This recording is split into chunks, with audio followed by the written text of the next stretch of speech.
We interrupt your regularly scheduled program to bring you another episode of We Can Help with Dave and Woody, already in progress. Really, this time's for real? I think so. This is our first time that we've had a second take. And that's not the first time. I think it is. We've Were you- once or twice before. We've had some screw ups with the microphones or something like that. So, Yeah. but Well, I we're hope things start off a little stronger than we did there before. You took a phone call in the middle of the podcast, along with allowing your research assistant to interrupt us countless times in there, proving once again that we are not ready for AI. Well, I think she just needs to know her place. She's clearly Gen Z, and she wants to sit at the big table, but she hasn't earned it yet. Well, speaking of Gen Z, I had a stern talking with our chief of production this past week. Yeah. Did you give her the what for? No, I gave her the what to. Is there a difference? I don't know. I told her what to do. So no, I apologize. I was trying to the people that view our podcast on YouTube. Both of them? Unfortunately, I did not get the video back from production until Monday. So it wasn't until Monday night that I posted it. So that was over a day late. I usually try to post it Sunday at noon for those who like our YouTube channel. So Both of them? yes. Well, no, our numbers have skyrocketed on YouTube. In fact, we have a new subscriber. I meant to look up. I think I know who it is, but at the same time, I'm not 100% sure. So On YouTube? yeah, because I was watching on another YouTube channel. This guy, I think he's in Sweden or something. Dugan. Yeah. I don't know the name of his channel now escapes me, and I feel bad. I'll bring it up at a future day. But he had a thing at the end. He refurbished an old roulette wheel, and at the end he said, "If you can guess the number it lands on, that he tested it, and he says if you get it right, I'll subscribe to your channel." And so I guessed it right. I went 33 black, and it landed on 33 black. And so Should have bet the house. well, I put our YouTube channel in there, and sure enough, so I'm pretty sure that's who. Ticey Tube, that's his name, and he refurbishes old stuff, if you will. It's kind of like one of those SSMR. What's it called? SMR. The sound people. Yeah, he doesn't talk in the video. They just refurbish stuff, but it's pretty cool. I enjoy them because you learn different techniques of refurbishing old stuff. Like I refurbished a lathe from the 1920s. A lathe.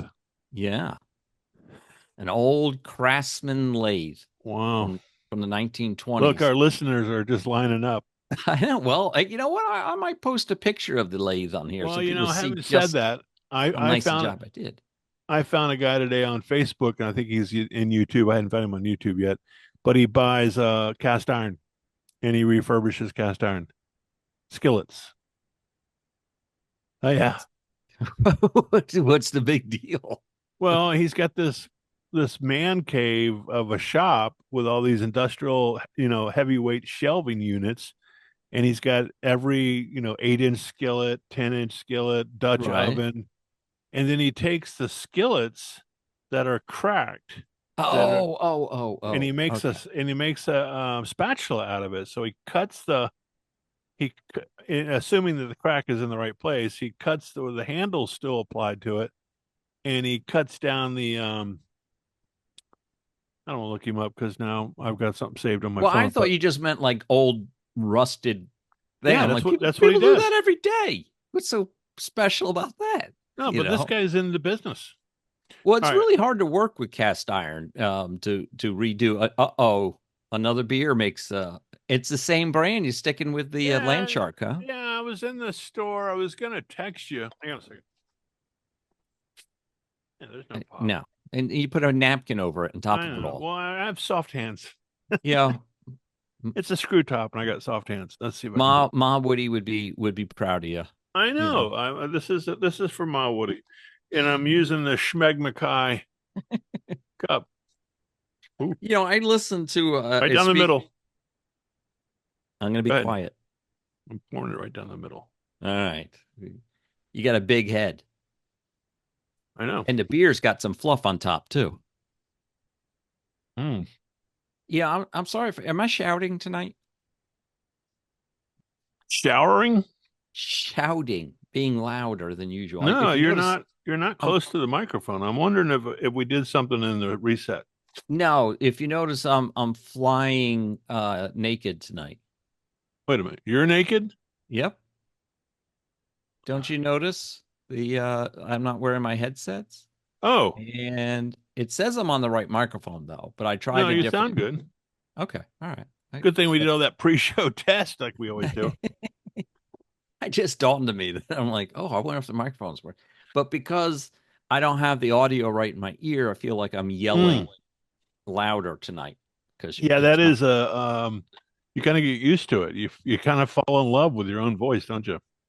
Ah, yes. Oh, of course I do. I do. So, Anyway, all right. Go ahead. well, anyhow, I listened to another podcast. It's called The Consumers. It's three um, comedians, and they cover a product every week, like they did Hostess last week.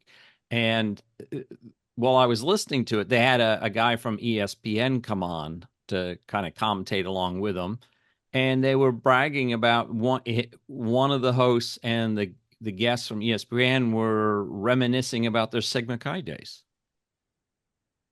Oh, what was the subject? Post-its? Hostess, like cupcakes and Oh, Twinkies. and where were they SIGs from? Mizzou, Missouri University. So I reached out to the comedian guy and said, "Hey, man, get your ass on our show. Help us get some We got a real numbers." podcast. Yeah, We're on episode yeah. 110 or 109. Actually, 110. I don't know. Well, yeah. Hey, by the way, welcome to season 10. Season 10. Yes. Speaking of that, Hold on. So 9 times 12, that's the same as 6 times 24. 108. So this is episode 109. We have 108 in the can. Absolutely. That's what they say in the biz, in Yeah. the can. Yeah, exactly. What Except does we that don't say put about film us? in a can anymore, but that's okay. Yeah, the real. All right, so I got a couple things tonight. I'm having a land shark. I went to the store. I was at Publix yesterday, and I said I got 2 weeks. Well, not even 2 weeks now. I got a week and a couple days before I have to go back to school. They And went I by don't. fast. I came to grips with today, to all my teacher friends out there. Danny, if you're listening tonight, he goes back on the same day I do.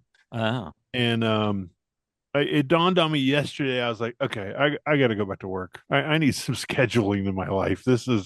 I haven't had a shower like in 2 weeks. I'm sure I'm at the dinner table Sheila last night. appreciates that. I'm talking to Sheila at the dinner table. I said, "Do you smell that? I mean, what is that odor? Horrible. Is something wrong with her air conditioning or something?" The deer must be getting up on the back porch or something. I don't So know. I told her today. She came home from work, and I said, "You remember that thing I was talking about? It was me."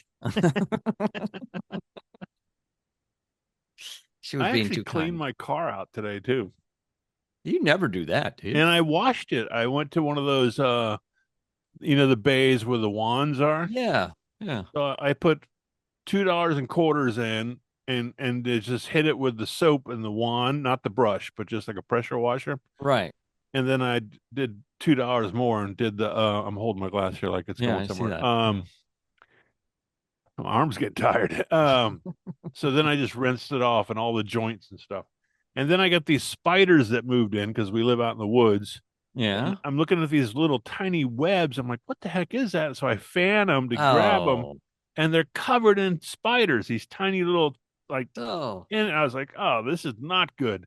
I had the grossest thing. That's one of the when you see something gross, it's kind of sticks in your mind. So Yeah. I was working in Memphis at the GB's. at the Yeah. radio station, and it was in an older building. So we at times we had problems with mice and things of that nature. Well, the admin up front or the receptionist up front calls me up and says, "Hey, there's a big old spider dying under my desk." And I'm like, that was the one thing about being an engineer at a radio station. You did everything from fix toilets to, Kill handle spiders. the 100,000-watt transmitter, right? You did everything. You were a do-it-all. And so I'm like, all right, what do you want me to do about it? She says, well, I want you to get it. And I didn't like it. So anyhow, I went up there and I just want to see if it was alive. And I just bumped it with like a piece of cardboard and it was dead, but it must have had 1,000 little spider babies all over its body. And those are the worst. They just shot out. And oh my God, I still have that image in my head. And you see that on movies, and you're like, that can't be real. And then you see it in real life, it's like, oh my God. God, it was so nasty. The world, they're taking over the world. Well, don't they say like ants outnumber humans like 100,000 or 1,000,000 to 1 or something like that? You can. They don't like assault you. Though. I mean, those things are just. Have you ever stepped on a fire ant hill? Well, I mean, that'd be like sure, but no. Okay, I don't know, but that's never creepy. stepped on a fire ant hill. No, yes, of course I have. Okay, well, that's why I was like, what do you mean no? Yeah, but I had the consciousness to get off of it. You were just minding your own business, and 10,000 spiders launched onto you. Anyway, I guess they were using the dead carcass of mom to feed off as a host. I didn't stick around and ask them. So I'm getting the EBGs. I told you it's nasty. I could feel them all day today too, because I had to go buy some spray for the car. I guess lemongrass oil. And you must be bored. Oh. When's the last time you cleaned a car? I don't think I've ever washed this car, and I've had it for. Did you lose a quarter panel or two with the pressure washer? Well, it's got that stuff coming off the soap, the clear coat. Oh, that's why I didn't want to wash it, because I figured the whole thing would peel off. A giant piece of plastic comes off. And I just said the hell with it. It's going to carry around a gallon of water in the plastic. Here comes Mr. Theus. It's like a flap. The clear coat's flapping on the hood. It's not good. Those South Koreans, they gypped me on that one. That's how my Jeep is. My Jeep has lost its clear coat as well, but I have no ambition to keep up. That just tells you got a fast car if you're going that fast. Ain't no slow ones losing their clear coat. It's only cars left out in the sun, Florida sun, for years on end. Well, when's the last time you parked that baby in a garage? 1, 2, probably 4 years ago, 5 years ago. I was thinking you were going to say you never parked it in a garage, because I don't picture you as a garage guy. You know what? We had I don't remember if it was this car or not. I don't remember when we bought this thing. It's a 2011, but I didn't buy it brand new. What is it again? I think it's a Hyundai Santa Fe Limited. It's got the 6-cylinder in it. So is that like a mini SUV or something? Yeah, it's an SUV. It's probably the same class as the Ford Escape. It's a little wider wheelbase than that, since I've driven one of those recently. It's bigger than that Buick. The Buick makes a real tiny one, but it's smaller than the Buick doesn't make a car anymore, Dave. Yeah, I know. They make an Enclave, and then they make anything. They make it. No, they do. They make a tiny SUV. There's no Buicks anymore. Oldsmobile. Oh, well, even that. I think they're gone too. Alexa, does Buick make any vehicles anymore? Yes, Buick is still making vehicles. They currently offer 4 models in the U.S. the Envista, Encore GX, Envision, and Enclave, all of which are gasoline-powered SUVs and crossovers. Yeah. All right. My bad. I thought they were... I tell you, the best car I ever had, and I hate to admit this because it sounds like an old grandpa, was the Buick Rendezvous. Do you know what that was? As much as I like cars and racing and everything, I suck at remembering Alexa, models. Alexa, stop. 7. Okay. It was actually created for its time, being one of GM's first If entries if into you the want to know crossover. why we had to restart, this is the Okay, Alexa, stop. I'm afraid to talk again. Anyway, so yeah, it was. I got you're on a a whole. podcast. You're afraid to talk again. Yeah, what's wrong with her? Enough already. But that was a good car, and I got 296,000 miles out of it. The 296,000. yeah, and the what the hell is that thing where the water comes into your oil? The You cracked a block. Yeah. nah, it's that head gasket. Head gasket went on. Yeah, that's another way, but I thought you were trying to go with the extreme way. No, I mean the head gasket. I said, so what's it going to cost me? He goes, well, it's about $11,000. We'll put a new Yeah. motor in it. And I'm like, it's not worth 11. That's what they call the insurance industry has a word for that, Dave. Total. Total, yeah. I got $1,000 in funny money trade in for it. I took it. It drove, and Not very well. it was funny because I parked it. That it was like on Friday. I was checking the oil. I was checking the radiator fluid. The little tank that you put the mixture in. Yeah. And I opened it up, and it was like gray. And I'm like, Right. that doesn't look right. And so I stuck my finger down, and it was cold, and it was real slippery. And I'm like, well, Freon's kind of slippery. Yeah, well, not Freon. You mean Um, I can't think of antifreeze. Yes. And I'm like, Freon, antifreeze. Anyway, so then I There's your first tasted it, problem. You Then I put the Freon in the radiator. and I'm like, this doesn't taste right. So You tasted it? yeah, well, they said the dogs aren't supposed to drink it, but I figured it was okay for me. Okay. And then I said, I think we got oil in the water.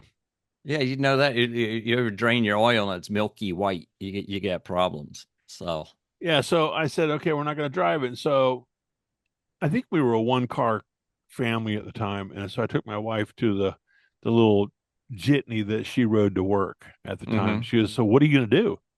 I'm like, well, I'm going to drive it down the street to this car dealership, and I'm going to buy another car.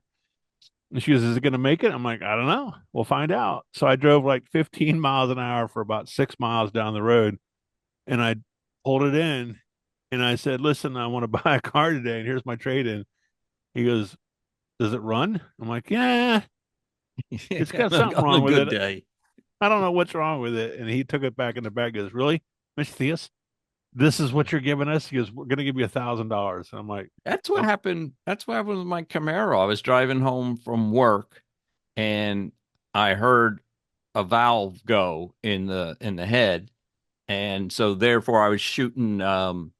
Exhaust was going back through the intake valve in one cylinder, and so I was popping all the way home. I'm like, well, I've had enough. With this car, it got me through college and everything else. So I walked down the street to the Toyota dealership there on 436 and whatever the road was that went to UCF. Forget the name of that, Bryant Toyota, something like that. no.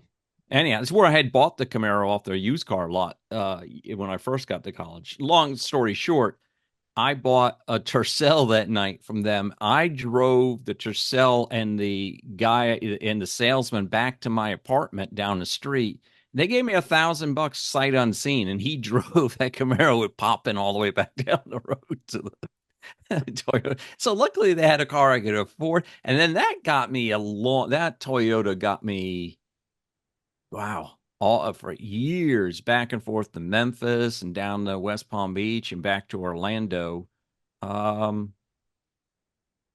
actually back up to Atlanta, if I remember right. Yeah, that's a great car. I mean, yeah. you can't. Well, go I'm wrong just with amazed. Remember, 100,000 miles used to be a huge milestone. it. Yeah. That was something car manufacturers would brag about. Our cars get, we have these 5 people we can find in the world who got their car past 100K, and they would brag about it. And now, we have 2 cars that just blew through 100,000 here. So, Yeah, we're just knock on wood, just 200,000 in the Hyundai. I really don't have anything to complain about. I mean, it's got some electrical problems that my wife's like, how come all your idiot lights are on? I'm like, I don't know. And she goes, are Are you ever? they? Oh I yeah. thought I thought it's when they go out you worry, not when they're on. She goes, are you ever gonna fix it? I'm like, no, I don't She's think got the so. oil lights on, the check engine. No, the check engine one gets my attention, but I've got the anti-slip.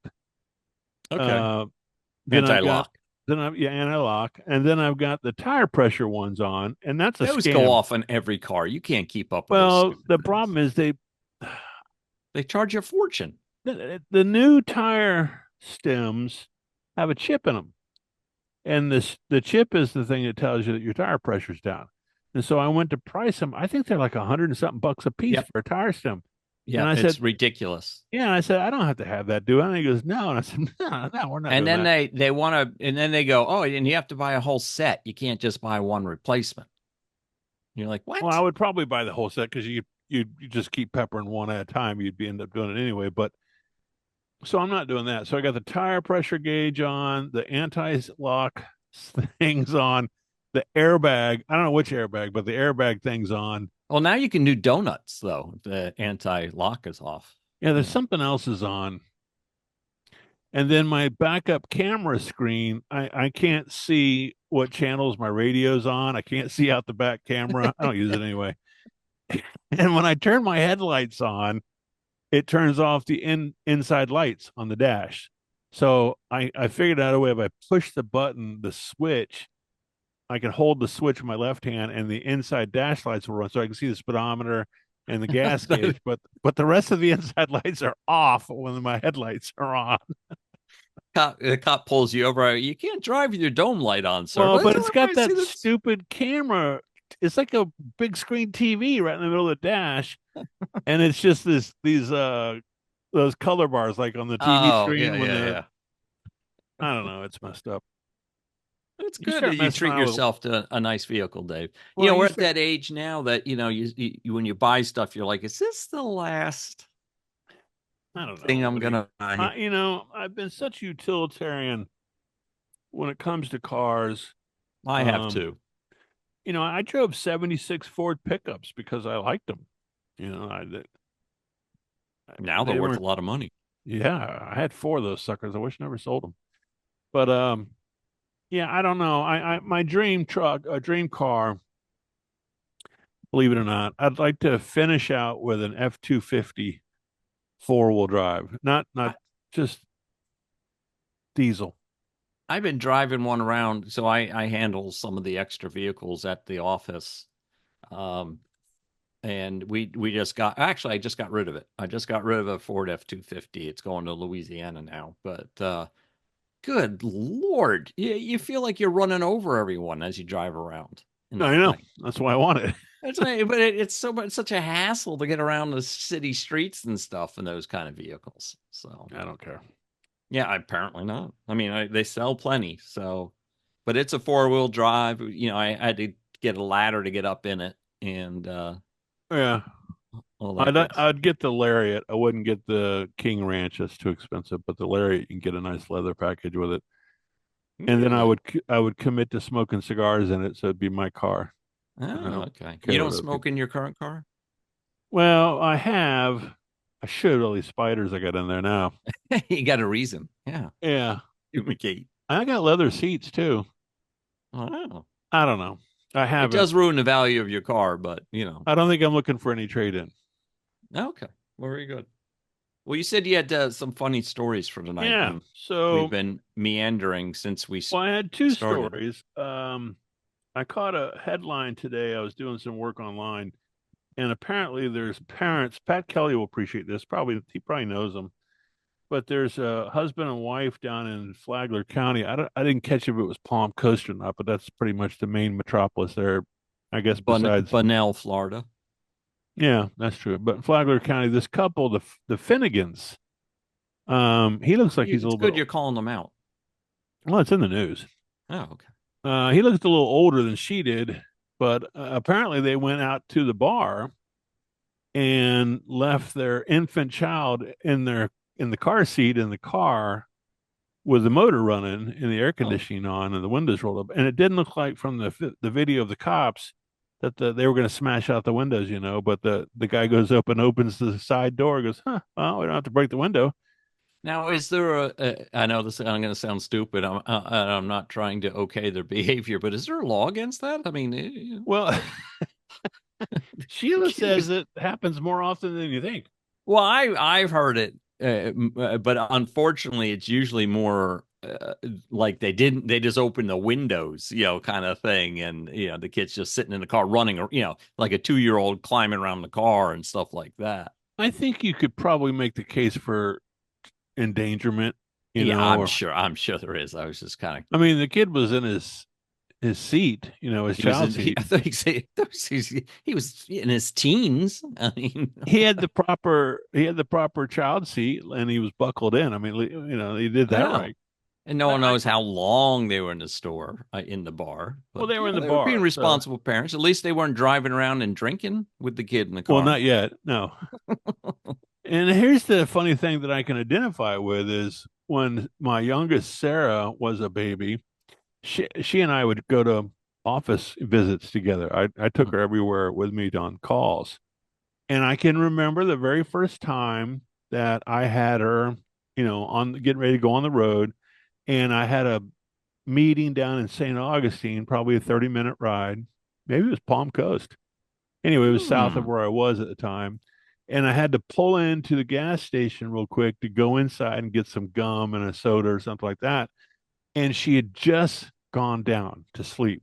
Ah, And I'd had a struggle, getting myself dressed and getting organized and getting her organized. And she'd finally, with the car ride, decided she was going to conk out. And I remember thinking to myself, I can see the car. I'm parked right up front against the glass windows. I'm just going to run in real quick and grab something, and I'll be right back. I can leave her in the car. But darn if I got out, walked around to where she was, and said, no, I'm not leaving her in the car. right. And so I got her out of the car. She woke up. She fussed a little bit, put her over my shoulder. Ran in, got the gum and the soda, came right back out, put her back in the seat, and she was out again. So I can remember the thought process of saying, You're like, just a second. Yeah, I dealt with Yeah. those decisions myself at times, and it's something in the back of your head just tells you how bad a father you would be, or something along those lines. I think I'm trying to think that the one time I went to pick up a Christmas wreath at the church, and she was in the car, and it was out in the parking lot, and they were doing everything, and I'm like, well, I can't get her out and carry this. I was by myself, so I rolled all the windows down, and I was like, it was like 40 feet from the car to the, where I was buying. Yeah. I stood like in the middle. And I'm like, Yeah. and I'm trying to tell the guy, hey, come over here. And he's like, why? Just come here and get it. And I'm like, just bring it over. I would announce the whole world that my kid I'm abandoning my child. yeah. Listen, I'm abandoning my kid over here. I need some help, But once he came over and I explained to him, he said, oh, I get it. I'm sorry. Like, that was about the extent of my leaving a kid alone in the car episode. So that was one headline, and sometimes we do this. Wait a second. Can you not bring a baby into the bar with you? I don't know. I don't know if that's allowable. Now, when I was a kid, my dad would take us in, and I'd get a yoo-hoo. I was even sitting. I remember sitting at the bar with him as a kid. Yeah, I don't think they can drink. Wow. I mean, they're with their parents. I mean, Oh, I see what you're saying. No, I just meant, can they bring the kid? You would think that if it's I don't think. infant, I think the rule in Florida is if they're under 18, they're not allowed in the bar. Well, I don't know. They were trying to be responsible, just not responsible enough. Well, in London, the kids they let the dogs in the bar. Who knows? Yeah. So, all right. So anyway, so that was that one. So we were having a quick bite before we got on the show, and Sheila goes, "Well, have you heard this other story?" And she, she's reading stuff all the time, and I said, "No, I haven't." So apparently, we're talking about Gen Z people, with our assistant, our production person, and so forth. And she goes, "Have you heard the latest? What Gen Z has requested for going to work. They're struggling getting these people to come to work, and they want to be the CEO of the company without putting in any time. Have you read much about these Well, guys? they're ambitious, Dave. Yeah. Well, anyway, so according to Fast Company, that magazine? Yeah. And this speaks to workplace environment and workplace work-life balance. This is according to a June 15th, 2025 article. Gen Z wants in-office sex to be a totally acceptable thing. 38% of Gen Zers want private spaces at work to hook up because of work-life balance. Gen Z, the youngest generation of workers, cares deeply about work-life balance. And according to new research, that balance includes hookups that happen during work hours. So a new survey from EduBirdie of 2,000 Gen Zers examined the impact of working from home on the respondents' sex lives. Nearly half, 47%, said that the remote work has improved their sex life. Likewise, no shit. Likewise, 1 in 3 said that a return to the office would damage it, mostly due to having a less flexible schedule. Oh. Interesting. That's just people jacking with the question to get. I don't know. The stats. To get the stat. Of course, if it's anonymous, especially, people are going to answer in the most disturbing ways just to get the. But 38%. So 29% felt that returning to the office might actually improve their sex life. Well, because they meet people. Perhaps right? Because meeting people on the job could offer more opportunities for intimacy or even the prospect of an office romance. That sounds reasonable to me. But here's the final. While once taboo, office romance is not something that turns Gen Zs off either. The youngest generation of workers wants to normalize romance or even just sex in the workplace. An impressive 38% of Gen Zers admit they wish their workplace had a private space like an on-call room for hookups or Who gets to clean that one? Or a little self-love. So I was thinking self-love. Yeah, well, all right. That's what bathrooms are for, isn't it? So I wouldn't know, Dave.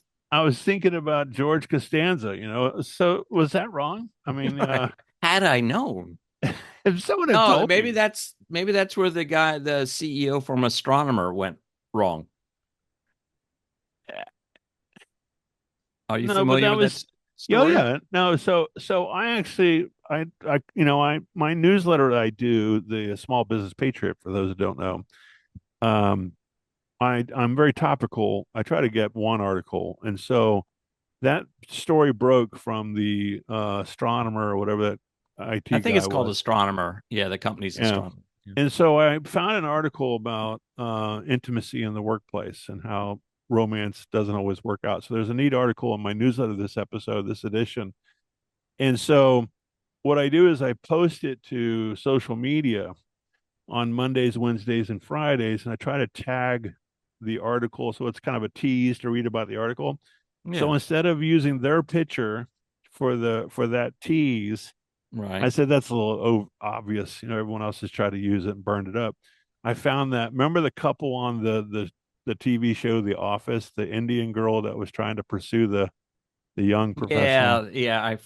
And he didn't really want much to do with well, her. He toyed with her, right? He only liked her when he wanted something, and then would dump her. So I got a cute picture of them sitting in the office, and she's kind of leering at him, and that's the lead in for my article. But yeah, but this, I thought about your conference room, your boardroom conversation, or better yet, we're sitting there, 3 of us are interviewing these new prospects. And we're saying, okay, so Woody, what do you think you can bring to the company, and what are you hoping to come into work with? Well, first of all, do your benefits include a hookup room? we got health care, and we've got 100% health care. No, but do you have a hookup room? Well, we used to have this thing in the furniture business when everybody was talking about working from home. We called it hoteling. And so they would have 2 or 3 rooms in the office, 2 or 3 offices that were all set up with data and phones and filing cabinets, the whole thing. And the idea was that you would come in from a different state or different office, and you need a place to park, and you could actually reserve it like a hotel room. Oh, okay. And It they went that called it, far. like Woody's coming in from Charlotte this week. He'll be here for a couple days. We need to give him the suite A. And they called it hoteling. So I was thinking maybe that's what this is about. Woody's going to not work from home this week. He's going to need a little place to nudge, nudge, wink, wink. Yeah. I I don't, saw someone. I don't know how you get that one passed. I always say I'll never go. I'll never say never, right? But man, that'd be a hard one. I mean, just how pervasive. I would just be so wrong in so many levels. Well, the closing of the article says, therefore, while Gen Z appreciates that work at home life like the best of them, they're not totally against leaving home. They just need a positive working environment that offers solid benefits, good vibes, solid flexibility, and the respect for hooking up before they clock out. So the thing that gets me is you're at work, you're on the clock. Well, you get 15 minutes, break in the morning, in the afternoon, and a half-hour lunch. Make haste. Is this taking the place of the old cigarette break? Yeah. Or yeah, exactly.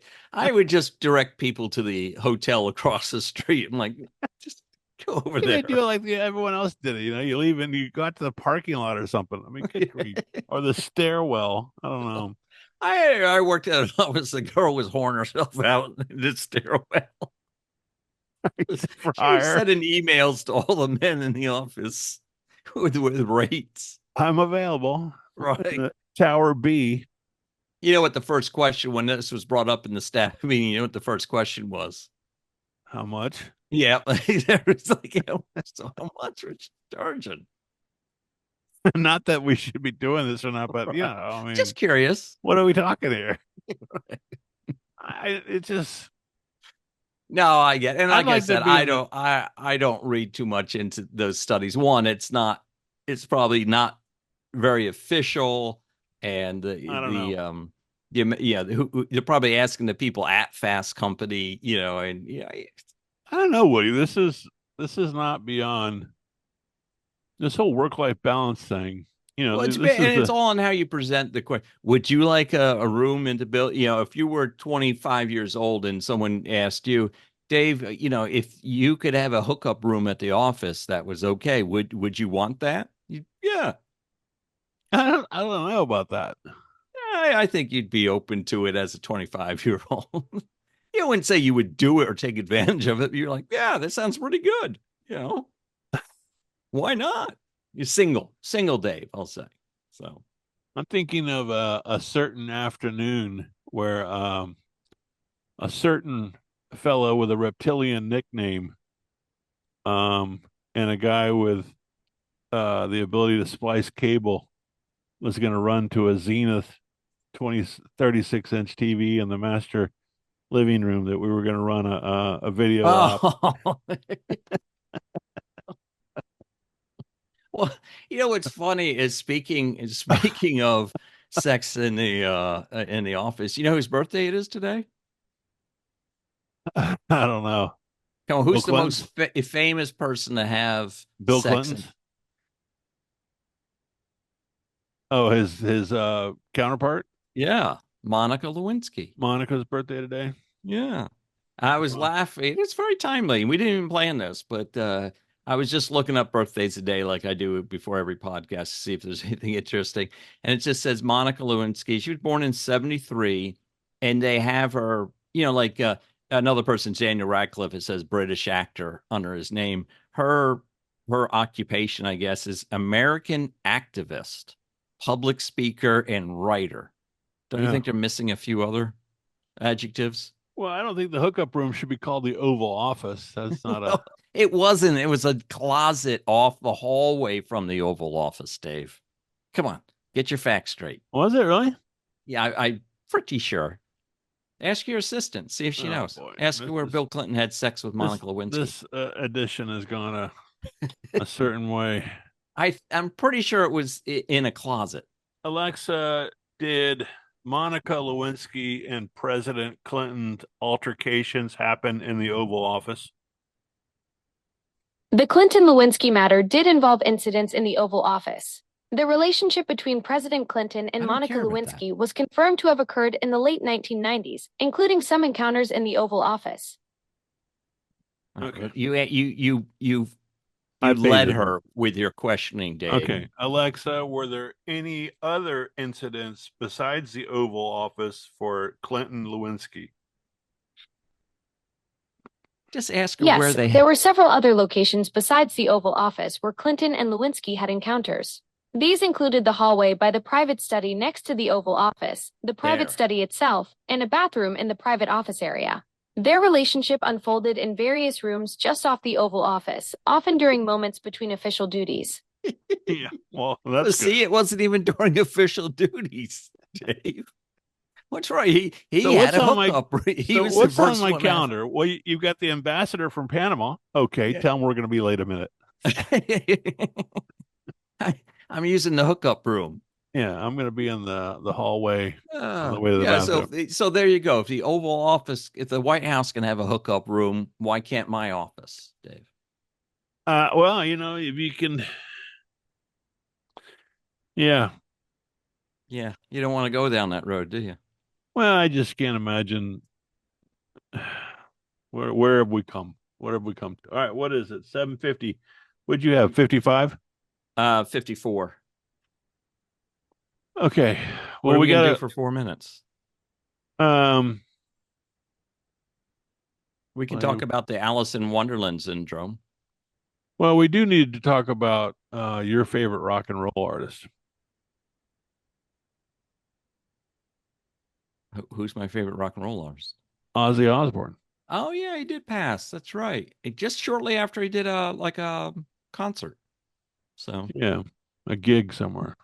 well, I heard a debate today. What is a lot of the most famous rock bands in history are not from the United States. So what would you consider the most influential, famous rock band from the United States? I'm catching you cold with that. Because I couldn't really think of one when I was listening to the debate about this. So there were rock and roll. Yeah, like the Who, Rolling Stones, Pink Floyd, the Beatles. Even though I don't call the Beatles a rock and roll band, they're a top 40 band at best.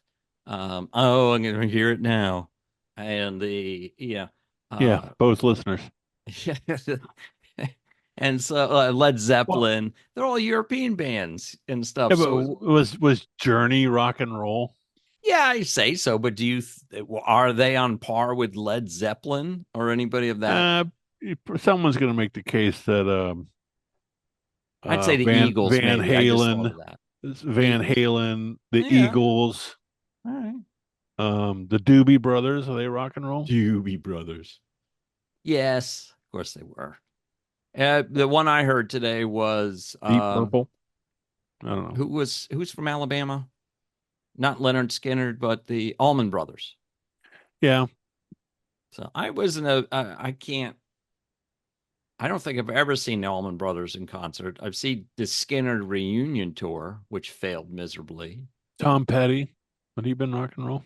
Yeah, I don't know if you'd call him a band, but Tom Petty and the Heartbreakers. Yeah, it was more just Tom Petty, I think. But I liked his thing he did later in life. He did the not the Wanderers. What was it? Traveling Wilburys. Yeah, the Traveling Wilburys. That was a pretty cool group. Yeah, I did. I enjoyed that. I was with Bob Dylan and Roy Orbison, I think. Roy Orbison. Wow. Why can I pull that kind of information when because you need to? Well, you lived it. I lived a lot of things I can't remember. That's probably true. Yeah. All right, man. Let's get something going here with our friend. Okay, right. Alexa, we need your help. We are in the end of We Can Help with Dave and Woody episode of our podcast. We need you to do a witty outro that makes fun of Woody and Dave.